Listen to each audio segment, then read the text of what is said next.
Hello friends, welcome to Indian study पर आपका स्वागत है। दोस्तों, आज की इस वीडियो में मैं आप लोगों के लिए UP triple S C PET का मॉक टेस्ट लेकर के आया हूं, क्योंकि आप सभी लोग जानते हैं कि 28 और 29 अक्टूबर को आपका UP triple S C PET का एग्जाम है।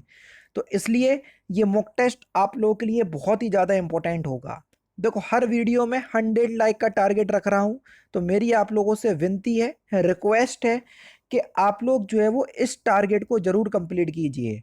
वीडियो में आपको कुछ भी अच्छा लगे तो कुछ नहीं चाहिए मुझे, केवल और केवल आपका एक लाइक चाहिए। और अगर आप शेयर कर दोगे वीडियो को तो बहुत ही अच्छा रहेगा। तो टाइम को ना वेस्ट करते हुए पहले क्वेश्चंस की तरफ बढ़ते हैं कि दिल्ली में अलाउद्दीन खिलजी के शासनकाल की अवधि क्या है। अलाउद्दीन खिलजी, आप सभी को पता है कि खिल्जी वंश का जो है महत्वपूर्ण शासक रहा। इसकी जो शासन की अवधि है वो 1296 से 1316 तक रही। पहला ही ऑप्शन से यहाँ पर आपका बिल्कुल क्या हो जाएगा सर, करेक्ट हो जाएगा। ठीक है। नेक्स्ट क्वेश्चन, बक्सर का युद्ध कब लड़ा गया। आप सभी लोग जानते हैं कि बक्सर का युद्ध जो है वो ईस्ट इंडिया कंपनी और भारत के मुगल बादशाह शाह आलम द्वितीय, बंगाल के तत्कालीन नवाब मीर कासिम तथा अवध के नवाब शुजाउद्दौला तीनों की संयुक्त सेनाओं के बीच हुआ था। ठीक है। इस सेना में या इस युद्ध में अंग्रेजों ने संयुक्त सेना को जो है वो हरा दिया था। तो बक्सर का युद्ध जो है ये 1764 में हुआ था। तीसरा ऑप्शन करेक्ट। नेक्स्ट क्वेश्चन, राजा हर्षवर्धन ने एक प्रसिद्ध नाटक लिखा। उस नाटक का नाम क्या है जो हर्षवर्धन के द्वारा लिखा गया।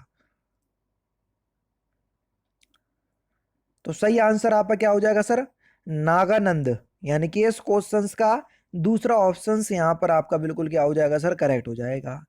सूरदास निम्नलिखित में से किस मुगल शासक के समकालीन थे। सूरदास, देखो सूरदास की जीवन काल की अगर हम अवधि बात पता करें तो वो है 1478 से 1573। कब तक, 1573। ठीक है। और अकबर का जन्म कल ही मैंने आपको बताया था।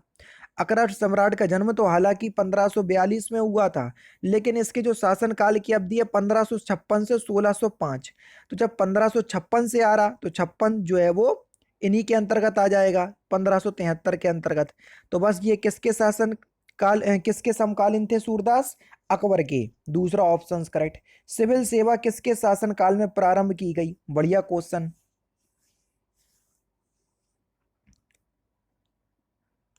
देखो, सिविल सेवा जो है वो किसके शासन काल में प्रारंभ की गई, तो वह है आपका अगर हम बात करें तो सिविल सेवा किसके शासन काल में प्रारंभ की गई, तो सबसे पहले सिविल सेवा को वॉरेन हेस्टिंग ने आरंभ किया। किसने, वॉरेन हेस्टिंग ने। लेकिन अगर हम बात करें कि सिविल सेवा के जन्मदाता कौन कहे जाते हैं, तो वो हैं आपके कॉर्नवालिस। तीसरा ऑप्शन करेक्ट। ठीक है। तो कॉर्नवालिस में को भारत में सिविल सेवा का जन्मदाता कहा जाता है। तो सिविल सेवा किसके शासनकाल में प्रारंभ की गई, तो सबसे पहले जो सिविल सेवा आरंभ की गई वो है आपके वॉरेन हेस्टिंग। लेकिन जन्मदाता किसे कहा जाता है, कॉर्नवालिस को। लेकिन ऑप्शंस में वॉरेन हेस्टिंग है नहीं है, इसी वजह से हमने कॉर्नवालिस तीसरा ऑप्शंस लगाया। समझ रहे। तो अगर हम ऑप्शंस में वॉरेन हेस्टिंग होता तो हम वही लगाते। समझ रहे, क्योंकि प्रारंभ वॉरेन हेस्टिंग के समय में हुई, लेकिन जन्मदाता जो है वो सिविल सेवा का कॉर्नवालिस को कहा जाता है। सन 1857 के सिपाही विद्रोह के दौरान मुगल शासक बहादुर शाह जफर को फिलिंदा ब्लैंक्स के द्वारा गिरफ्तार किया गया। किसके द्वारा गिरफ्तार किया गया, तो आपका जो सही आंसर हो जाएगा वह हो जाएगा कैप्टन हडसन के द्वारा। पहला ही ऑप्शन से यहां पर आपका बिल्कुल क्या हो जाएगा सर, करेक्ट हो जाएगा। पति पत्नी की बंधुआ दासी नहीं है। फिलिंदा ब्लैंक्स, यह पति की तरह अपना रास्ता चुनने के लिए स्वतंत्र है। यह किसने कहा था, तो सही आंसर हो जाएगा आपका महात्मा गांधी ने। दूसरा ऑप्शन यहां पर आपका बिल्कुल करेक्ट हो जाएगा। देसी रियासतों में लोगों के संगठनों द्वारा चले राष्ट्रीय आंदोलन को क्या कहते थे।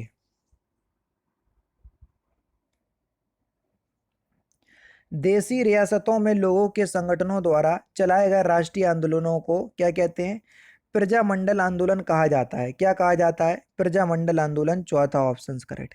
सविनय अवज्ञा आंदोलन वर्ष 1930 में कहां शुरू किया गया था।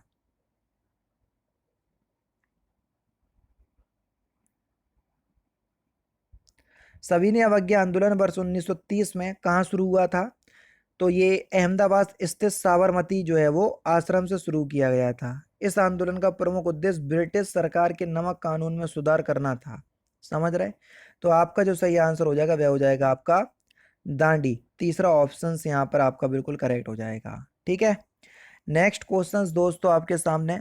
दांडी तट पर जो है वो पहुंचकर नमक कानून तोड़ा था, तो कहाँ से शुरू हुआ था? साबरमती यानी कि अहमदाबाद से, लेकिन ऑप्शंस में नहीं है। खत्म कहाँ हुआ? दांडी में। तो बस तीसरा ऑप्शंस लगेगा फिर। 1928 में स्थापित हिंदुस्तान सोशलिस्ट रिपब्लिकन आर्मी के नेता कौन थे?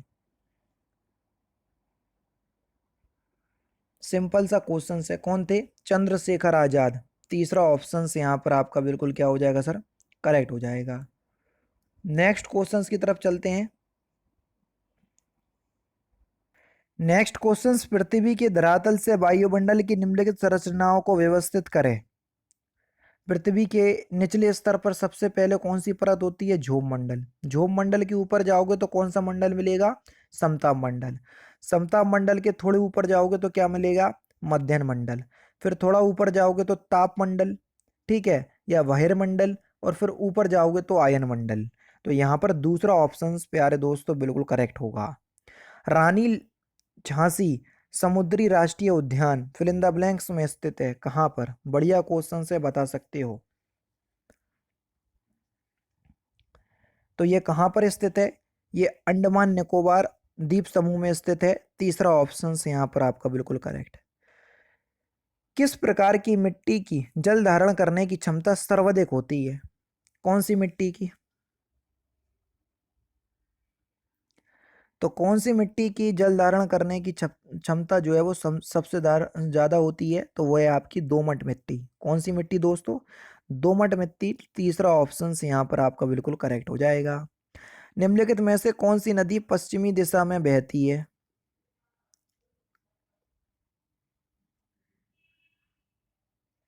देखो, भारत में बहने वाली नदी या बहने वाली नदियों को उनके प्रवाह की दिशा के आधार पर पूर्व दिशा में बहने वाली नदियां और पश्चिम दिशा में बहने वाली नदियों में जो है वो विभाजित किया गया है।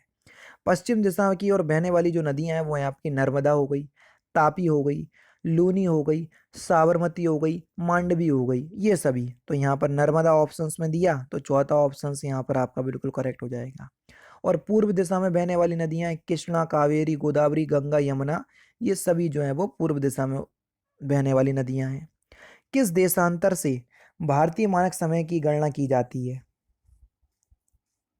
तो पता होगा आपको, 82.5 डिग्री पूर्वी देशांतर। तो कौन सा ऑप्शन होगा देख लो। पहला ऑप्शन यहाँ पर आपका बिल्कुल करेक्ट हो जाएगा।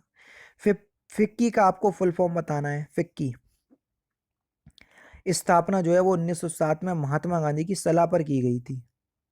तो फिक्की का फुल फॉर्म क्या है? Federation of Indian chambers of commerce and industry. कौन से ऑप्शंस में दिया देखो? पहली ऑप्शंस में दिया, तो पहले ही ऑप्शंस करेक्ट। सीमांत उपयोगिता वक्र हमेशा ऊपर की ओर बढ़ता हुआ होता है, या कभी ऊपर की ओर चढ़ता हुआ नहीं होता है, या एक्स अक्ष के समांतर होता है, या समान परिस्थितियों में गिरता हुआ होता है? सीमांत उपयोगिता वक्र।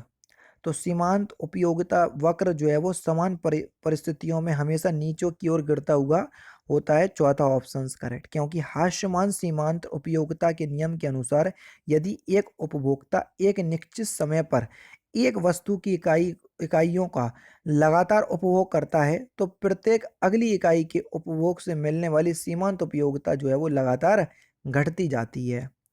भारत में सार्वजनिक क्षेत्रों के लिए कौन सी दो श्रेणियां आरक्षित हैं? जल्दी से बताओ। भारत में सार्वजनिक क्षेत्रों के लिए केवल दो श्रेणियां आरक्षित हैं। पहली तो है आपकी रेलवे, बिल्कुल ठीक है, और दूसरी ये आपकी परमाणु ऊर्जा। यानी कि पहला और तीसरा कौन से ऑप्शंस में दिया? चौथे ऑप्शंस में दिया। चौथा ऑप्शंस करेक्ट। डिस्ट्रिकल या डिस्ट्रिक्ट रूरल डेवलपमेंट संस्था किस वर्ष स्थापित की गई? डिस्ट्रिक्ट रूरल डेवलपमेंट संस्था यानी कि DRDA, जिला ग्रामीण विकास एजेंसी की स्थापना जो है वो 1980 में की गई। पहला ऑप्शन करेक्ट हो जाएगा। किस वर्ष में प्रथम बार बैंकों का राष्ट्रीयकरण किया गया, नेशनलाइजेशन, कब किया गया? तो 1969 में भारत में पहली बार 14 निजी बैंकों का राष्ट्रीयकरण हुआ था। ठीक है, तीसरा ऑप्शन करेक्ट। उस समय भारत के जो प्रधानमंत्री थे वो थे इंदिरा गांधी। संप्रभु राज्य शब्द के संदर्भ में निम्नलिखित पर विचार करें।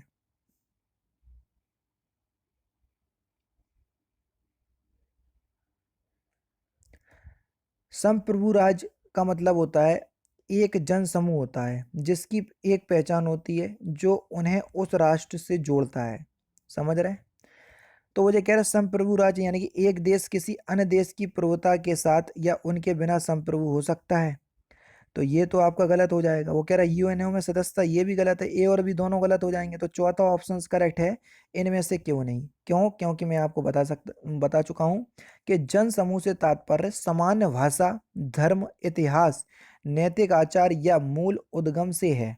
किसी भौगोलिक क्षेत्र या जन समूह पर सत्ता या प्रभुत्व के संपूर्ण नियंत्रण पर अनन्य अधिकार को संप्रभुता कहा जाता है। समझ रहे? चौथा ऑप्शन करेक्ट। निम्नलिखित में से कौन सी पंचायतों के विकास के लिए सुझाव देने वाली सर्वप्रथम समिति थी? तो कौन सी थी? बलवंत राय मेहता समिति, जिसका गठन 1957 में किया गया था। सूचना अधिकार का अधिनियम वर्ष किस वर्ष में जो है वो लागू किया गया? आरटीआई 12 अक्टूबर 2005 को शुरू किया गया था। तीसरा ऑप्शन करेक्ट। भारतीय संविधान के किस संशोधन द्वारा प्रस्तावना में दो शब्द समाजवादी और धर्मनिरपेक्ष जोड़े गए? तो कौन से संशोधन के द्वारा? 42वें संविधान संशोधन। कब हुआ था? 1976 में। इसे मिनी कॉन्स्टिट्यूशन ऑफ इंडिया भी कहते हैं। लास्ट क्वेश्चन देखो कि संविधान में कौन सी अनुसूची भारत में राज्यों को सौंपे गए स्थानीय स्व सरकारों के लिए प्रबंध करती है? तो इस क्वेश्चंस का आंसर आप मुझे कमेंट बॉक्स में बताएंगे। तो दोस्तों ये थे आपके बेहतरीन क्वेश्चंस जो कि आपके आने वाले एग्जाम UPSSC पीटी के लिए बेहद इंपॉर्टेंट है। वीडियो अगर आपको अच्छी लगे तो प्लीज़ दोस्तों वीडियो को लाइक और शेयर जरूर कर दीजिएगा। बाकी फिर मिलते हैं नेक्स्ट क्लास में, नेक्स्ट सेशन में। जय हिंद और जय भारत।